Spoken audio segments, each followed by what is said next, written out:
Good morning everyone, मैं Abhishek Kumar Singh career want के इस प्लेटफॉर्म से आप सभी का स्वागत करता हूं। और आज की सुबह फिर हम लोग हिस्ट्री के ही एक नए टॉपिक के साथ आगे बढ़ने का प्रयास करेंगे।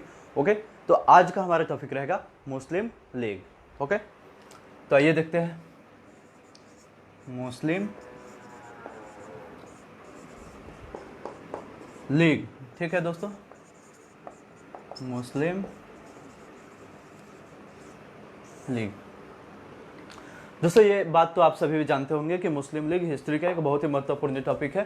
ठीक है, और इसके विषय में आप लोग कुछ संक्षिप्त इतिहास भी जानते होंगे, मगर आज के इस टॉपिक में हम लोग इसे बहुत ही विस्तृत ढंग से पढ़ने वाले हैं। इसलिए आप सब मेरे साथ बने रहिए और मैं आप लोगों को इससे जुड़ी समस्त जानकारियां दूंगा, ठीक, ताकि आप लोगों को किसी भी एग्जाम्स में यदि इससे जुड़ी कोई भी क्वेश्चन है तो आप लोगों को किसी प्रकार की परेशानी न उठानी पड़े। ठीक है, तो इसे देखने से पहले हम लोग इसके पीछे के कुछ जो पृष्ठभूमि रही है उसको देखने का प्रयास करेंगे। ओके, तो यहाँ पे सबसे ध्यान देने वाली बात यह है कि इसके स्थापना से पूर्व भारत में हिंदू और मुस्लिम बहुत ही एक मजबूत एकता के बंधन में बंधे हुए थे। ठीक है, यानी जैसे ही 1857 ईस्वी की क्रांति हुई थी उसमें हिंदू और मुस्लिम अपने धर्म की चिंता किए बगैर दोनों ने एक दूसरे का साथ दिया और ब्रिटिश सत्ता को जड़ से उखाड़ने का प्रयास किया। हालांकि यह आंदोलन, यह क्रांति असफल रहा, परंतु इसके कुछ आंशिक परिणाम भी साबित हुए थे। जैसे कि एक बहुत ही व्यापक परिवर्तन हुआ था कि कंपनी के हाथों से भारत का शासन हट करके और जो ब्रिटिश क्राउन था उसके हाथों में भारतीय सत्ता आ गया था। ठीक है, यह हमारे लिए बहुत ही एक बड़ी उपलब्धि थी और उसी समय से जो भारतीय हिंदू और मुसलमान थे अपनी एकता को समझ लिए थे। ठीक, और उसी समय से हिंदू और मुस्लिम एकता सुदृढ़ हो गई थी और वे एक साथ मिलकर के कार्य कर रहे थे। यहाँ तक कि जब भारतीय राष्ट्रीय कांग्रेस की स्थापना की गई थी 1885 ईस्वी में, उस समय भी भारतीय मुसलमानों ने भारतीय हिंदू को साथ दिया था और कांग्रेस एक पूरे भारतीय राष्ट्रीय स्तर की संस्था के रूप में उभरी थी। ओके, और उसे हिंदू और मुस्लिम दोनों का समर्थन प्राप्त था। मगर धीरे धीरे अंग्रेज इस एकता से हतोत्साहित होते जा रहे थे। वे चाहते कि जब तक हम लोग भारत में हिंदू और मुसलमान दोनों के बीच फूट नहीं डालेंगे, दोनों के बीच की एकता में खाई उत्पन्न नहीं करेंगे, तब तक हम ब्रिटिश भारत में किसी भी प्रकार की मनमानी नहीं कर सकते। ओके, यानी ब्रिटिशर्स ने यहां भी फूट डालो और शासन करो और शासन करो नीति का सहारा लिया। ठीक है दोस्तों, अब किसी भी तरह करके अंग्रेज हम सभी भारतीयों में फूट डालने की कोशिश कर रहे थे और इन्होंने अपना निशाना सर्वप्रथम बंगाल को बनाया, जो कि उस समय क्रांतिकारी गतिविधियों का सबसे महत्वपूर्ण केंद्र हुआ करता है, और इन लोगों ने बंगाल को ही विभाजित कर देने की सोची। ठीक है, अंग्रेज ये चाहते थे, यहां पे मैं कुछ संरचना भी आप लोगों को बता देता हूं बंगाल का। ये मान लीजिए कि आपका बंगाल क्षेत्र है उस समय का। ठीक है, इसमें क्या था, यह हो गया पूर्वी क्षेत्र, ठीक है, और यह हो गया पश्चिमी क्षेत्र। ठीक है दोस्तों, यह आप लोगों को मैप पे ज्यादा ही क्लियर होगा, यहां पे बस आप लोगों को समझाने का प्रयास कर रहा हूं। तो ये जो पूर्वी क्षेत्र था बंगाल का, इसमें मुसलमान बहुसंख्यक थे, मुसलमान बहुसंख्यक थे, यानी मुसलमानों की संख्या अधिक थी, और पश्चिम बंगाल में हिंदुओं का बहुमत था, यानी हिंदू बहुसंख्यक थे। तो अंग्रेज यह सोच रहे थे कि क्यों न बंगाल को दो भागों में विभाजित कर दिया जाए, ताकि हिंदू और मुसलमानों के बीच का जो एकता है वह कमजोर पड़ जाए। ठीक है, और जैसे ही इन दोनों के बीच की एकता कमजोर पड़ेगी, हम लोग अपनी मनमानी कर सकेंगे और हमारा फुट डालो और शासन करो की नीति भी कामयाब सिद्ध होगी। तो इसी क्षेत्र में ब्रिटिशर्स ने कदम आगे बढ़ाया और बंगाल विभाजन करने को सोचा। बंगाल विभाजन को हम लोग एक अलग टॉपिक के रूप में पढ़ेंगे, बस यहाँ पे समझाने के लिए मैं आप लोगों को बहुत ही संक्षिप्त में चर्चा करूंगा। और इसी एकता को कमजोर करने के लिए या इसी एकता में खाई उत्पन्न करने के लिए ब्रिटिशर्स ने बंगाल विभाजन करने को सोचा। ठीक, बंगाल विभाजन करने को सोचा या बंगाल विभाजन का विचार आया उनके अंदर। ठीक है, परंतु वे भी बहुत ही दुविधा का सामना कर रहे थे। अंग्रेज यह सोचते थे कि यदि हम लोग बंगाल विभाजन करने जा रहे हैं और हमें थोड़ी सी भी जनता का समर्थन हासिल नहीं है तो हमारा यह जो लक्ष्य है यह सफल नहीं हो पाएगा। इसके लिए हमें मुसलमानों का समर्थन पाना अनिवार्य है। ठीक है, तो अंग्रेजों ने मुसलमानों को अपने पक्ष में करने की बात सोची और वे सोचने पे मजबूर हुए कि आखिर मुसलमान जो है वे हमें समर्थन क्यों करेंगे, क्योंकि उनके अंदर भी तो राष्ट्रीयता की भावना है। वे भी भारत राष्ट्र से प्रेम करते हैं, वे भी हिंदुओं के साथ एकजुट है, वे भी हिंदुओं के साथ एक कदम आगे बढ़ा करके और अंग्रेजों से यानी हमसे मुक्ति करना चाहते हैं, यानी मुक्ति पाना चाहते हैं। ठीक है, तो हमें कुछ ऐसे लुभावने चीज का मतलब लुभावने हथियार का इस्तेमाल करना होगा जिससे कि भारतीय मुसलमान हमें समर्थन करने के लिए आगे बढ़े। ठीक है, तो अंग्रेज इसी उद्देश्य से जो बंगाल के मुसलमान थे उनसे जा मिले और उस समय बंगालों का नेतृत्व जो है ठीक है, वह ढाका के नवाब सलीमुल्लाह खां कर रहे थे। सलीमुल्लाह खां कर रहे थे। ओके दोस्त, तो अंग्रेजों ने सलीमुल्लाह खां को अपनी तरफ आकर्षित किया और पूर्वी बंगाल के क्षेत्र में जगह जगह सभाएं आयोजित किया और यह बताने का कोशिश किया कि यदि बंगाल के मुसलमान अपना वर्गीय हित चाहते हैं तो उन्हें हमारी मदद करनी होगी। ठीक है, और मदद के लिए दो शर्तें रखी गई थी। पहला यह कि भारत के जो मुसलमान हैं, विशेषकर बंगाल के,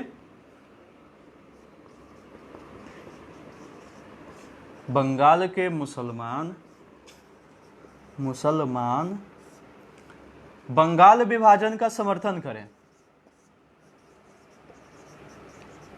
विभाजन का समर्थन करें। ओके, और यदि भारतीय या बंगाल के मुसलमान बंगाल विभाजन का समर्थन करते हैं तो हम लोग भी भारतीय मुसलमानों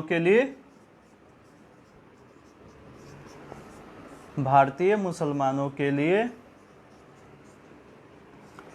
एक पृथक निर्वाचन क्षेत्र,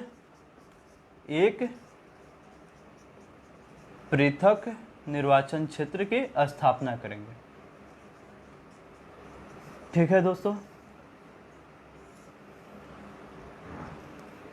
यहां पे बंगाल विभाजन करते वक्त अंग्रेजों ने जरा सा भी नहीं बताया कि यह बंगाल विभाजन हम लोग अपने हित के लिए कर रहे हैं, अपने स्वार्थ के लिए कर रहे हैं।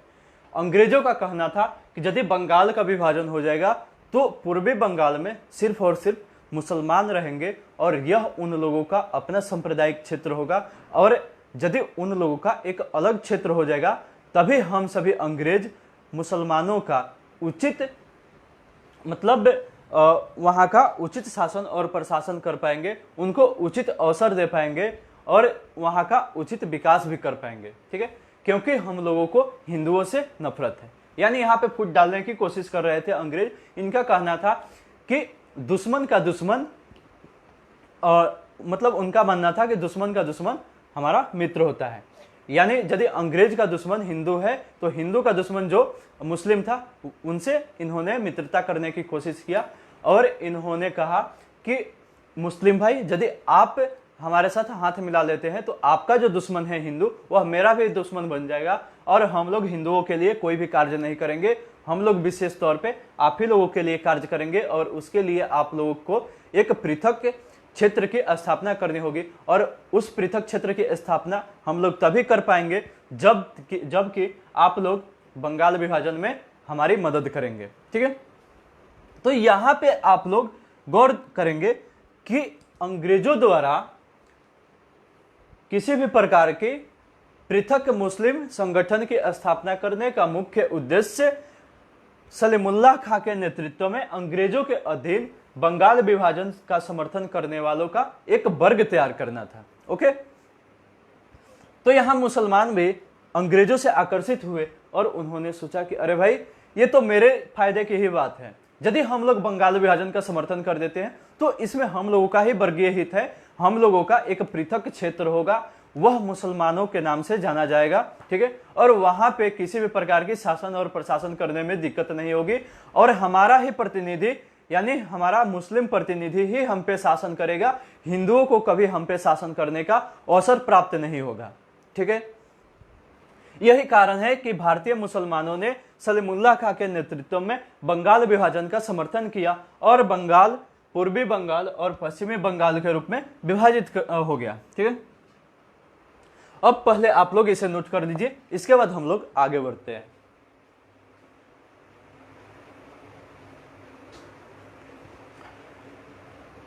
ठीक है दोस्तों, चलिए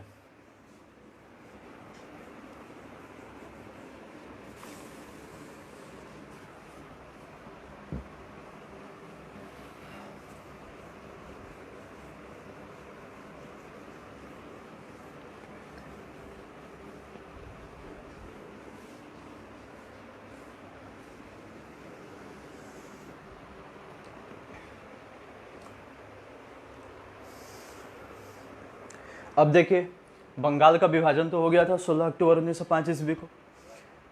अब जो भारतीय मुसलमान थे उन्होंने कांग्रेस से विमुख होकर के एक अलग राजनीतिक संगठन के निर्माण की सोची।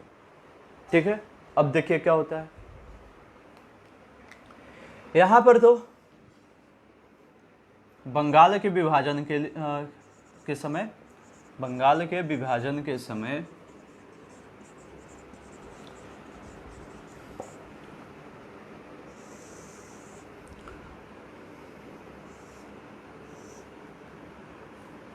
जो वायदा की गई थी मुसलमानों और अंग्रेजों के बीच में, उसके जो प्रतिनिधि थे वह सलीमुल्लाह खां और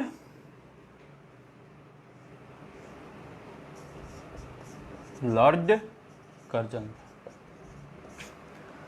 ठीक है, यानी सलीमुल्लाह खां और लॉर्ड कर्जन के ही बीच यह वायदा की गई थी कि आप हमारी मदद करिए और मैं भी आपका मदद करूंगा, आप लोगों के लिए एक पृथक निर्वाचन क्षेत्र और पृथक राजनीतिक संगठन की स्थापना करके।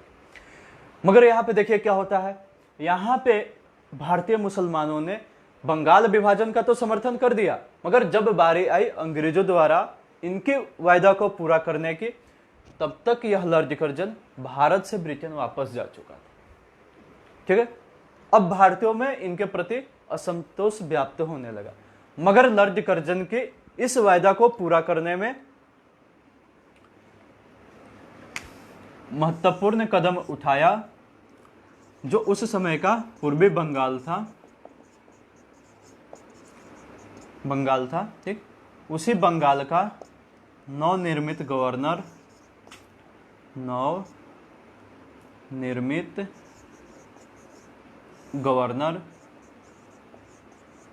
वेमफील्ड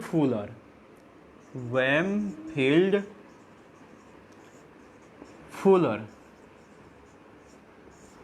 ठीक है दोस्तों, और इसका ही उत्तराधिकारी एक था लेंस और तत्पश्चात इसका उत्तराधिकारी था हेयर।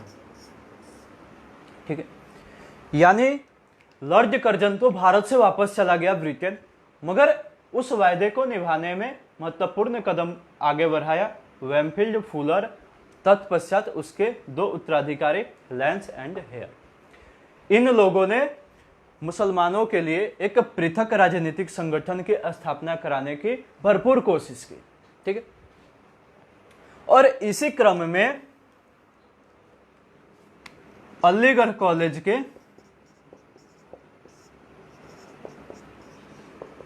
प्राचार्य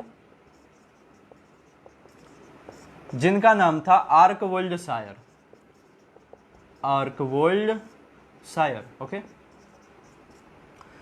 और लॉर्ड मिंटो जो उस समय का तत्कालीन भारतीय वायसराय था,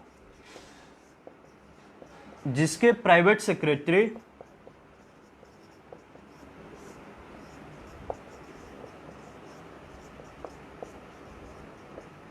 का नाम था डनलप स्मिथ, डनलप स्मिथ। इन दोनों ने मुसलमानों के हित में कार्य करना शुरू किया। ठीक, यानी जैसे ही पूर्वी बंगाल के गवर्नर मुसलमानों के लिए एक पृथक राजनीतिक संगठन के स्थापना की बात सोची और उस दिशा में कदम आगे बढ़ाने का प्रयास किया, तो उस समय के तत्कालीन अलीगढ़ कॉलेज के प्राचार्य आर्कवोल्ड शायर और मिंटो के प्राइवेट सेक्रेटरी डनलप स्मिथ ने लॉर्ड मिंटो और भारतीय मुसलमानों के बीच मध्यस्थता का काम किया। ठीक है, और इन लोगों ने दोनों के बीच मध्यस्थता स्थापित कर भारतीय मुसलमानों से लॉर्ड मिंटो से बात करने के लिए कहा। ठीक है, इसी उद्देश्य से मैं पहले इसे मिटा देता हूं ताकि मैं सभी पॉइंट्स को लिख सकूं। ठीक है,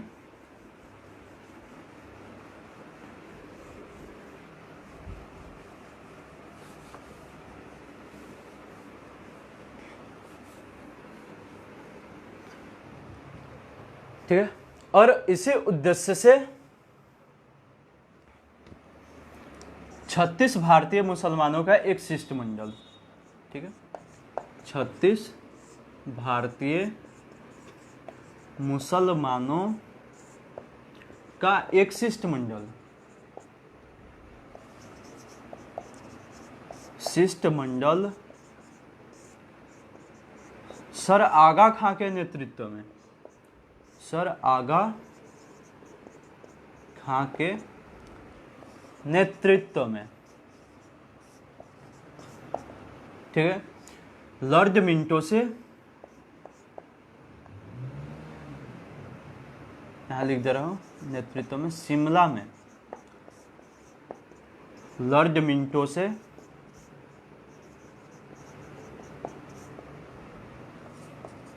जामिल।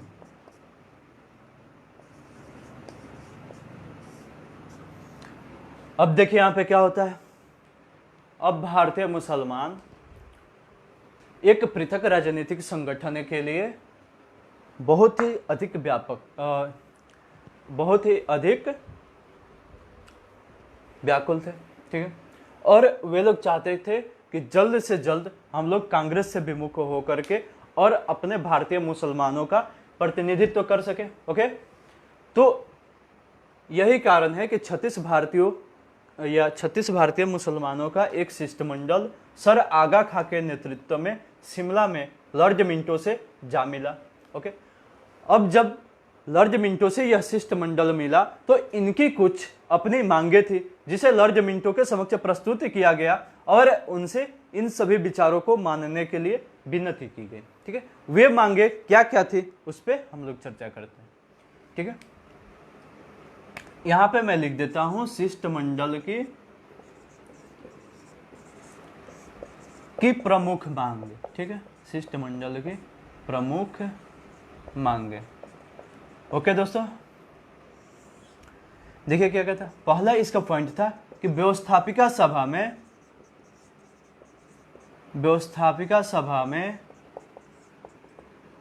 मुसलमानों को स्थान दिया जाए। ठीक है, स्थान दिया जाए। हालांकि पहले भी व्यवस्थापिका सभा में स्थान के लिए मुसलमान वंचित नहीं थे। ठीक है, उन्हें भी स्थान दिए जाने का प्रावधान था, मगर उसमें कुछ कंडीशन था, यानी कुछ योग्यता डिसाइड की गई थी, जिसे पूरा न करने के कारण भारतीय मुसलमान व्यवस्थापिका सभा में नहीं जा पा रहे थे।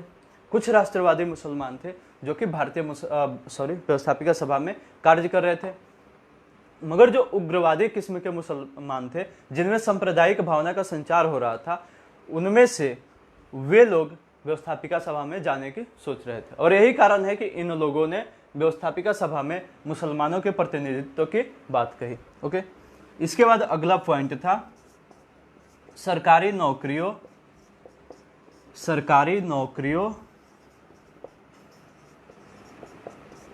आदि में उचित प्रतिनिधित्व, यानी मुसलमानों का उचित प्रतिनिधित्व प्रदान किया जाए। ठीक है, यानी सरकारी नौकरियों आदि में मुसलमानों को उचित प्रतिनिधित्व दिया जाए। ठीक है, अगला पॉइंट देखिए क्या है, उच्च न्यायालय। ठीक है, उच्च न्यायालय या तथा उच्च न्यायालय तथा अन्य न्यायालयों में मुस्लिम न्यायाधीशों की नियुक्ति किया जाए। ठीक, मुस्लिम न्यायाधीशों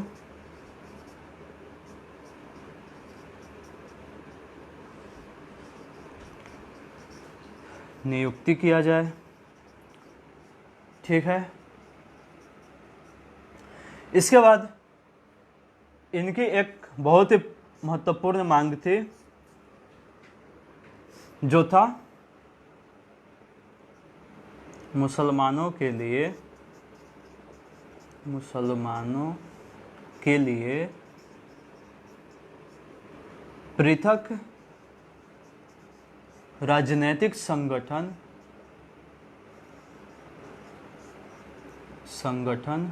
की स्थापना की जाए तथा पृथक निर्वाचक क्षेत्र की भी स्थापना की जाए। ठीक है, इसे आप लोग नोट करिए।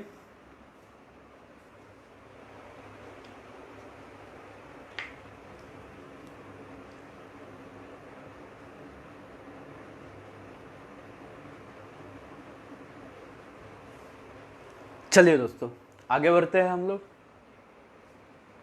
इसे मैं मिटा देता हूं।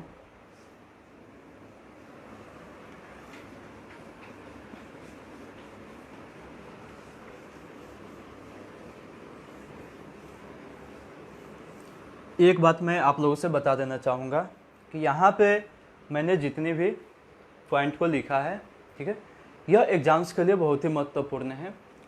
मैं उन्हीं सारे पॉइंट को लिखाने की कोशिश कर रहा हूँ जो कि एग्जाम्स में आते हैं, और अधिकांश ये जो यहाँ पे पॉइंट मैंने लिखाया है, यह यदि आप लोग देखिएगा तो यूपीएससी में भी पूछ चुका है कि शिमला समझौता से संबंधित निम्नलिखित में से कौन सा तथ्य सही है। ओके, क्योंकि मैंने आप लोग को पहले ही बताया था कि यह लॉर्ड मिंटो और शिष्टमंडल के बीच शिमला में यह समझौता हुआ था, ठीक है, जिसके कारण इसे शिमला समझौता कहा जाता है। और इसी शिमला समझौते में ये 4 मांगे की गई थी भारतीय मुसलमानों द्वारा, ठीक है, जो मुस्लिम शिष्टमंडल गया हुआ था उसके द्वारा ये 4 मांगे की गई थी। तो इन सारे पॉइंटों को यदि आप लोग याद रखते हैं, यदि ध्यान में रखते हैं, तो आप लोगों को इससे जुड़ी किसी प्रकार की परेशानी का सामना नहीं करना पड़ेगा। ओके, तो मैं यहाँ पे इसे मिटा देता हूँ।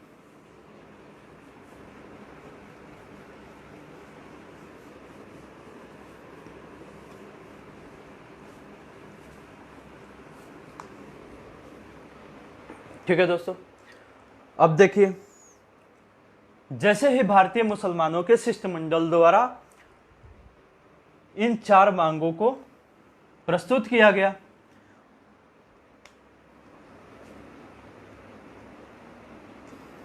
ठीक है, मांगों के प्रस्तुत किए जाने के तुरंत बाद ही लॉर्ड मिंटो ने शिमला समझौता की मांगों को सहर्ष मान्यता प्रदान कर दिया।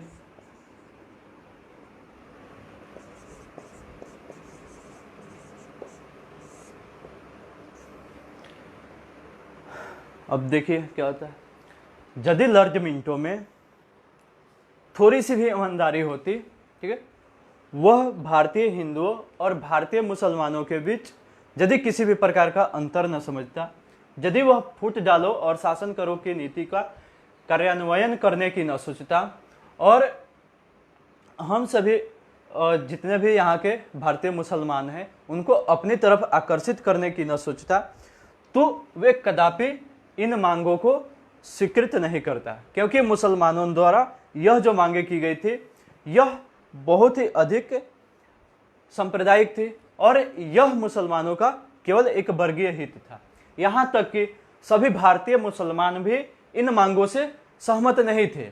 जितने भी राष्ट्रवादी मुसलमान थे हमारे भारत के, वे सभी इन मांगों को खारिज कर देना चाहते थे और इससे असहमत थे। ओके, परंतु लॉर्ड मिंटो तो हमारे यहाँ सांप्रदायिकता की ही भावना को उभारने की सोच रहा था, अतः इसने शिमला समझौता के उन मांगों को सहर्ष मान्यता प्रदान कर दिया। यही कारण है कि लॉर्ड मिंटो को भारतीय सांप्रदायिकता का जनक कहा जाता है। ठीक है, इसे ध्यान में रखिएगा आप लोग, यानी लॉर्ड मिंटो को ही भारतीय सांप्रदायिकता का जनक कहा जाता है, और इसे क्यों कहा जाता है यह भी मैंने आप सभी को बता दिया। ओके, इसके बाद देखिए क्या होता है। शिमला समझौता की सफलता से भारतीय मुसलमान इतने अधिक उत्साहित हुए कि अब वे अपने आप को रोक नहीं पा रहे थे, अब अंग्रेजों की कूटनीति को समझ नहीं पा रहे थे। अब इन लोगों ने अपने लिए एक पृथक राजनीतिक संगठन के निर्माण की बात सोचने लगे। ठीक है, और देखिए क्या होता है। अब जो अंग्रेज थे हमारे भारत में, वे हमेशा ऐसी गतिविधियों के लिए तैयार रहे थे। ठीक है, वे हमेशा ऐसे मौके की तलाश में थे जिससे कि हमारे हिंदू और मुसलमान भाइयों के बीच खाई उत्पन्न हो। ठीक है, उनके बीच की एकता कमजोर हो, और यही कारण है कि इन सांप्रदायिक लोगों की मांगों को सहर्ष मान्यता भी प्रदान करते जा रहे थे। ठीक है, अब देखिए क्या होता है। लॉर्ड मिंटो के ही आमंत्रण पर, ठीक है, लॉर्ड मिंटो के ही आमंत्रण पर, के ही आमंत्रण या निमंत्रण पर सलीमुल्लाह खां के नेतृत्व में, सलीमुल्लाह खां जिसे मैं पहले ही बताया ढाका के नवाब थे, सलीमुल्लाह खां के नेतृत्व में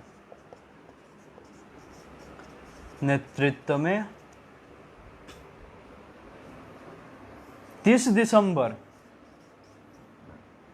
1906 ईस्वी को ढाका में ही भारतीय मुसलमानों का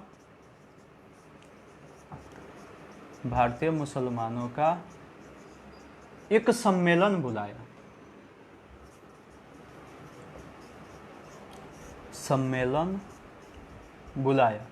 ओके, यहां पे ध्यान दीजिएगा। अब देखिए, मुसलमानों के उन्हीं वर्गीय हितों को पूरा करने के लिए लॉर्ड मिंटो ने एक आमंत्रण प्रस्तुत किया। ठीक है, उस आमंत्रण में यह लिखा गया था कि सलीमुल्लाह खां के नेतृत्व में 30 दिसंबर 1906 ईस्वी को ढाका में भारतीय मुसलमानों का एक सम्मेलन आयोजित किया जाएगा। ठीक है, और ठीक ऐसा हुआ भी, और 30 दिसंबर 1906 ईस्वी को ढाका में भारतीय मुसलमानों का एक सम्मेलन आयोजित किया गया, जिसका नेतृत्व सलीमुल्लाह खां कर रहे थे। इसमें भारत के विभिन्न भागों से भी मुसलमान एकत्रित हुए थे, और इस सम्मेलन की अध्यक्षता, यानी कि जिस समय यह शुरुआत हुई थी सम्मेलन, उस समय इसकी अध्यक्षता बकारुल मुल्क के द्वारा किया जा रहा था। ठीक है, बकारुल मुल्क। इनका एक अन्य नाम भी आता है जो है मुश्ताक हुसैन। ठीक है दोस्तों, यहां पे ध्यान दीजिएगा आप लोग, बहुत ही महत्वपूर्ण फैक्ट है यह। अर्थात यह कि जब 30 दिसंबर 1906 ईस्वी को ढाका में भारतीय मुसलमानों का एक सम्मेलन आयोजित किया गया था, जिसकी नेतृत्व ढाका के नवाब सलीमुल्लाह खां कर रहे थे, उसकी अध्यक्षता बकारुल मुल्क द्वारा किया जा रहा था। ओके, और इसी सम्मेलन में भारतीय मुसलमानों के लिए एक पृथक राजनीतिक संगठन की स्थापना की गई और उसी पृथक राजनीतिक संगठन का ही नाम मुस्लिम लीग पड़ा। ओके, यहां पर तो आप लोगों को समझ में आ गया होगा कि मुस्लिम लीग की स्थापना किस प्रकार की। ठीक है, पहले आप लोग इतना नोट करिए, इसके बाद हम लोग आगे बढ़ते हैं।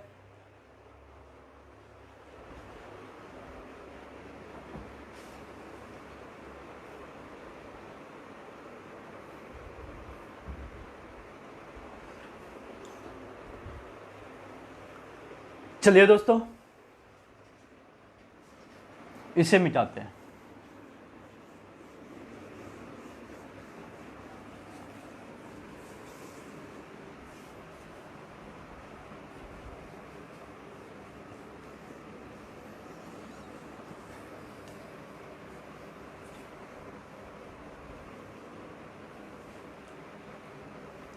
चलिए अब देखते हैं क्या होता है।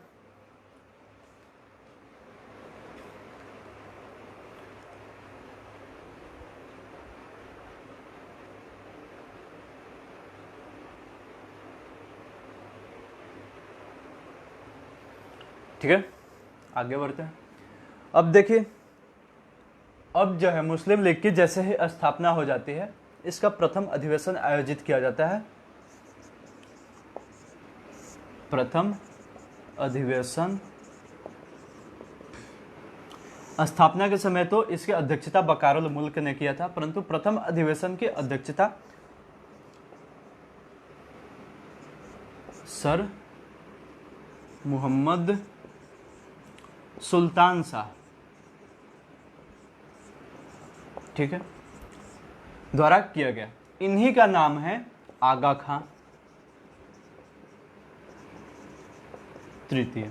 ठीक है, संक्षेप में हम लोग इन्हें आगा खां कहा करते हैं, मगर इनका जो ओरिजिनल वास्तविक नाम है वह सर मोहम्मद सुल्तान शाह है। ठीक है, और एक अन्य वास्तविक नाम आगा खां थर्ड है। ठीक है, तो प्रथम अधिवेशन की अध्यक्षता सर मोहम्मद सुल्तान शाह किया था। ठीक है, इसके बाद हम लोग देखते हैं कि 1 दिसंबर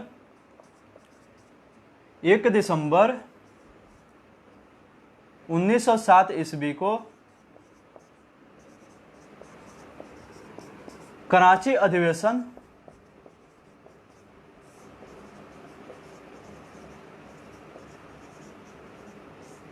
का आयोजन किया जाता है और इसी कराची अधिवेशन में मुस्लिम लीग के लिए एक संविधान का निर्माण किया गया। ओके, और 1908 ईस्वी के लखनऊ अधिवेशन में, या जितने भी अधिवेशन की चर्चा कर रहा हूं मैं यहाँ पे, यह सभी मुस्लिम लीग के ही अधिवेशन थे। ठीक है, लखनऊ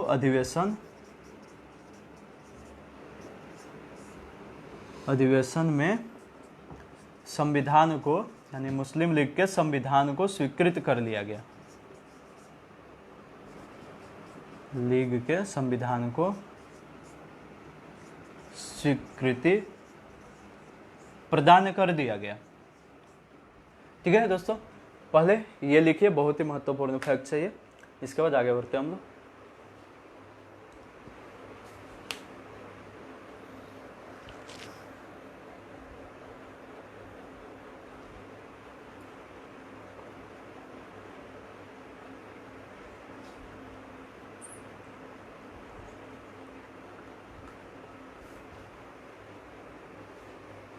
ठीक है दोस्तों, इसे आपने नोट कर लिया होगा, आगे बढ़ते हैं। आइए,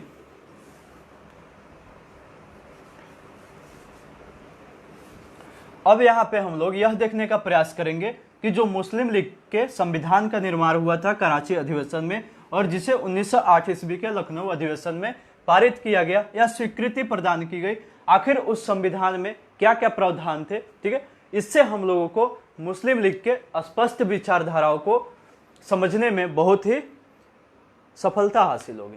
ठीक है, तो यहां पे देखते हैं मुस्लिम लीग के संविधान। मुस्लिम लीग का संविधान,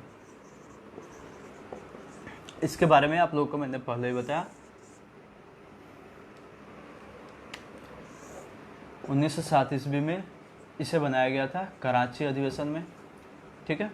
और 1908 ईस्वी के लखनऊ अधिवेशन में इसे स्वीकृति प्रदान की। इसमें देखिए पहला पॉइंट था, यानी इसका पहला तथ्य था कि भारतीय मुसलमानों में ब्रिटिश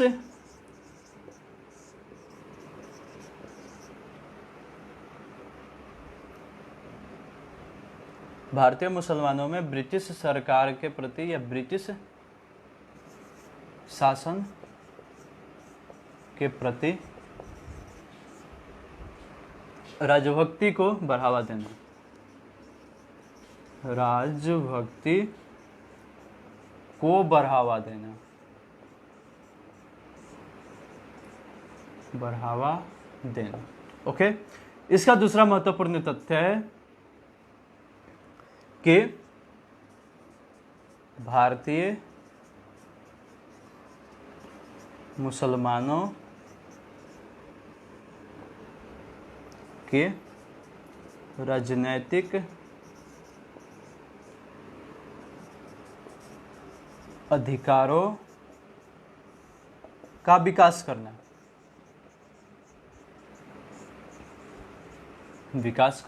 ओके। और इसका तीसरा प्रमुख पॉइंट है कि इन दोनों तथ्यों को खंडित किए बिना भारत के अन्य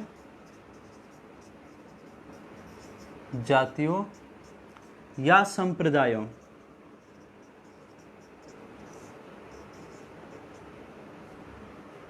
के साथ मुसलमानों के विद्वेष को कम करना,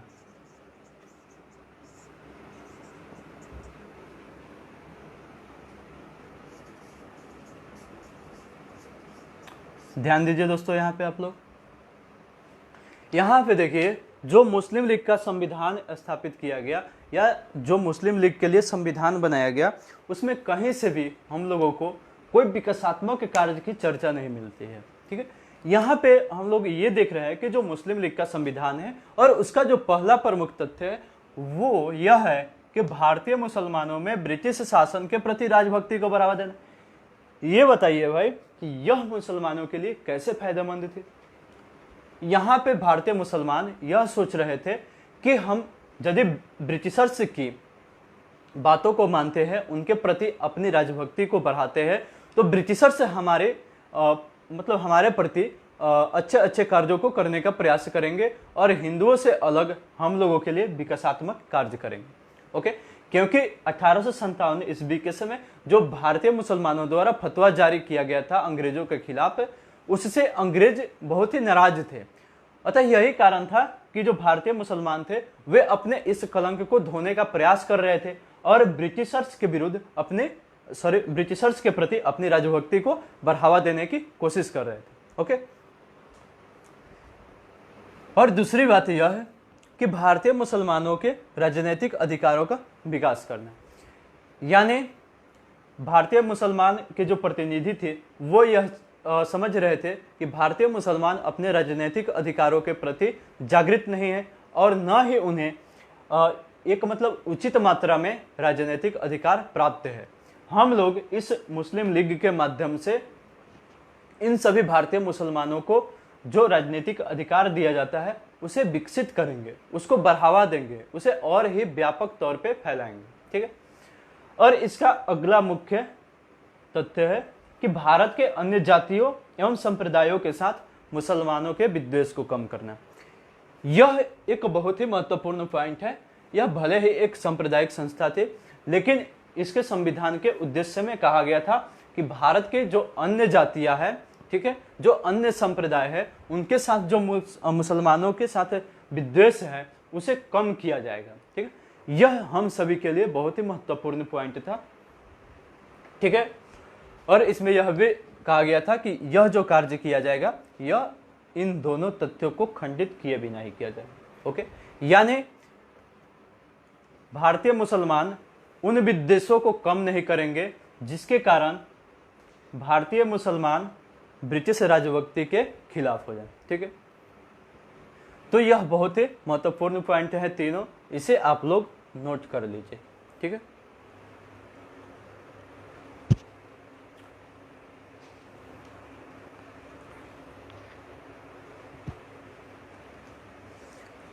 ठीक है दोस्तों, चलिए यहां पे देखते हैं। यह जो मुस्लिम लीग है इसी का पूरा नाम अखिल भारतीय मुस्लिम लीग, ठीक है, इसे इंग्लिश में कहा जाता है all India Muslim league. Okay दोस्तों, और इसी को संक्षेप में लिखा जाता है AIML। ओके फ्रेंड्स, इसे नोट कर लीजिए। और जो ये मुस्लिम लीग द्वारा मांगे की गई थी उसे 1909 ईस्वी के मार्ले मिंटो सुधार अधिनियम, मार्ले मिंटो सुधार अधिनियम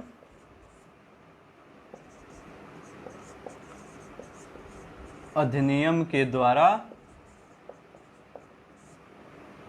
सहर्ष मान्यता प्रदान कर दी गई।